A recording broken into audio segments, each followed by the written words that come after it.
행운이라는 게 오려고 그러면 준비가 돼야 되는 것들이 필요한데, 이 준비가 못된 부분들 중에 가장 큰 거는 세 가지, 3대에 걸쳐 놓고 보면 우리 할아버지, 아버지, 나, 이 3대에 부가 올 수 있는 행운들을 놓쳤던 것 같아요. 부가 행운이 와서 그 안에 머무르게 만들어야 되는데 그때 기본적인 토대를 탄탄하게 만들지 못했던 부분들이 있어서 우리 집안은 그래 큰 부자까지는 못 둔 것 같아요. 첫 번째 보면 우리 할아버지를 놓고 보면 우리 할아버지가 1920년대 생이신데 정주영 회장하고 아마 비슷한 또래이실 거예요.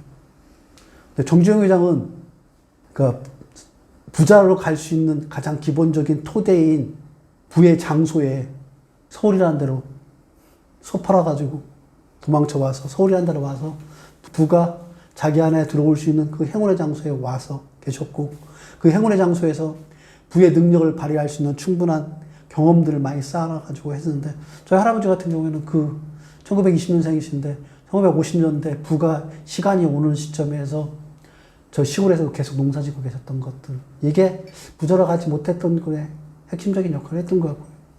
저희 아버지를 놓고 보면 저희 아버지가 이제 1940년대 후반생이신데 저희 아버지가 부를 갖다가 쌓아갈 수 있는 기회가 1970년대 아마 우리나라 이제 개발이 막 부동산 개발이 막 되던 시기에 서울에 계셨거든요.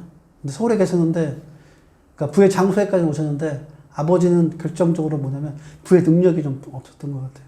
그러니까 부라는 건 아까 말씀드렸지, 돈이 들어오고 나가고 소득하고 모든 것을 관리해내서 이것들이 자산으로서 전환할 수 있는 요소들을 가지고 있는 능력들이 있어야 되는데 그건 아버지가 좀 부족했던 것 같아요. 그래서 1970년대에 그 좋은 시간에 크게 부자가 될 수 있는 길을 놓쳐버린 것 같고요.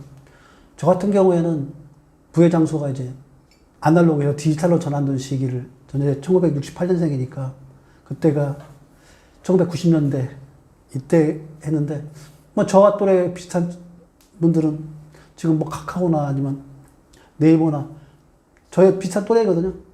그 두 사람 같은 경우는 아날로그에 디지털을 바뀌는 부의 장소에 가서 그 부를 갖다가 자기 걸로 할 수 있는 그런 능력들을 가지고서 해나가는데 그 부분을 못했기 때문에 저는 이제 큰 부자까지 못했고요. 다만 이제 저는 월급쟁이 생활을 하면서 아까 말했던 것처럼 작은 부자 정도, 그러니까 2,500만 원이라는 돈을 시작해서 50억 원까지 올라가는 역할들을 해서 여기까지 온 거고요. 그래서 저희 아들들은 이제 저를 보고서 조금은 더 나은 길로 나갈 거라고 저는 생각을 합니다. 그러니까 아까 말씀드린 부자를 어떻게 하면 부자가 나을 건가, 그런 공부들을 지금 좀 꾸준하게 아들들한테 하고 있기 때문에 아들들은 좀 더 나은 방향으로 나갈 거라고 생각합니다. 근데 다만 지금 현 시점에 놓고 큰 부자까지 못 간 것들은 할아버지, 아버지, 저의 삶 부자에 가지고 있었던 어쩌면 부의 장소, 부의 시간, 부의 능력들이 정확하게 행운과 연결되지 못했던 이 부분들 때문에 여기까지 온 것 같습니다. 그래서 저는 좀 바라는 건 우리 아들 때는 좀 부의 행운이, 부의 장소, 부의 시간, 부의 능력들이 우리 아들들이 탄탄하게 세워놔서 행운이 오는 순간에 그 행운에 딱 얹혀져서 부자로 살아갔으면 좋겠어요. 그런 소망을 가지고 있습니다. 그러니까 부가 어떻게 만들어지는가, 개인이 부가 어떻게 만들어지는데 거기에 부의 시간, 부의 장소, 부의 능력이 중요하다는 부분들을, 이게 어찌 보면은 거시경제의 큰 흐름이에요.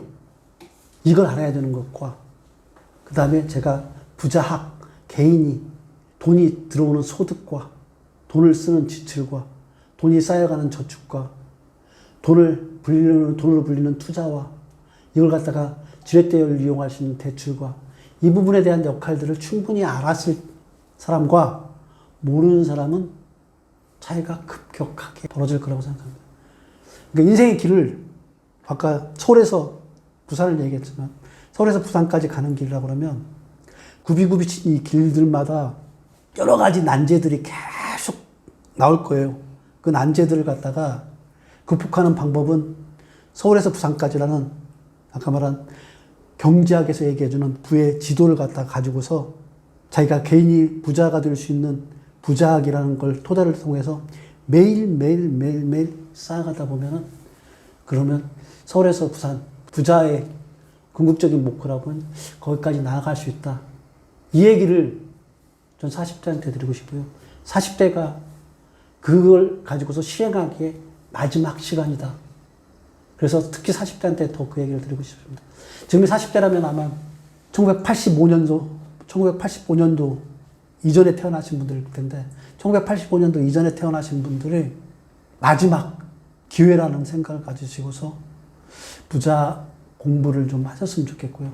그걸 갖다가 월급쟁이 시절에 가장 경제적으로 안정되어 있고 사회적으로 안정되어 있고 가정적으로 안정되어 있는 40대에 거기에 매몰되지 마시고 도약할 수 있기를 바라는 마음으로 이 얘기를 드렸습니다. 40, 중요한 시점입니다. 인생에서 40. 이때 해야 될 게 많아요. 오늘 얘기 드렸던 거는 이제 경제적 안정을 위한 부자 공부를 하시라는 부분들 얘기 드렸고요. 그 외에도 하셔야 될 게 더 많아요. 두 번째 부분을 얘기해 주신다면 40대에 자기 개발에 대한 것들은 꼭 한번 진짜 심각하게 고민해보셔야 돼요. 인생을 놓고 보니까 가장 훌륭한 투자처가 어디냐면 자기 자신이에요. 이건 절대로 사라지지 않는 불변의 가치니까 자기 자신한테 어떻게 자기 개발할 수 있도록 투자할 것인가. 이 부분에 대한 것들도 40에는 반드시 알아야 되고요. 그 다음에 또 한 가지가 뭐냐면 일과 놀이가 하나가 되는 것들을 40대는 꼭 알아셔야 돼요. 그래서 이런 부분들에 대한 얘기들을 갖다가 40대에 꼭 하셔야 될 부자 공부, 자기 개발 공부, 일과 놀이의 조화 공부, 이 부분들을 갖다가 차근차근 좀 얘기하는 시간들을 계속해서 가져가도록 하겠습니다. 오늘은 그 중에서 한 부자 공부에 대한 얘기를 드렸고요. 다음에 자기 개발 공부, 그리고 일과 놀이 공부도 계속해서 좀 들려드릴 수 있도록 그렇게 하겠습니다. 고맙습니다.